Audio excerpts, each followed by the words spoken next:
Hi friends, இன்றைக்கி Sunday என்ன ஸ்பெஷல்னா ரொம்ப டேஸ்டான ரத்த பொரியல் எப்படி செய்கிறது பார்க்கலாம்.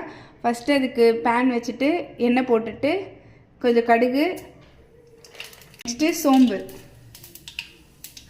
நெக்ஸ்ட்டு பச்சை மிளகா, நெக்ஸ்ட்டு கட் பண்ணி வச்சுருக்க வெங்காயம், இதெல்லாம் நல்லா வதங்கணும்.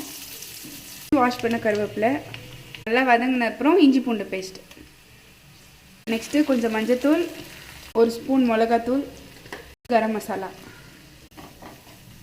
நல்லா மிக்ஸ் பண்ணிவிட்டு அடிஷ்னல் தான் நம்ம முட்டை உடைச்சி இருந்தால் முட்டை உடைச்சி ஊற்றிக்கலாம். ரத்தத்தை நல்லா கரைச்சிட்டு ஊற்றிடலாம். இதில் ஏன் சால்ட்டு போடலைன்னா கடையில் அவங்க பிடிக்கும் போதே உப்பு போட்டிருப்பாங்க, அதனால் நம்ம போட தேவையில்லை. ஜஸ்ட்டு டேஸ்ட் பண்ணி பார்த்துட்டு கம்மியாக இருந்தால் மட்டும் போட்டுக்கலாம்.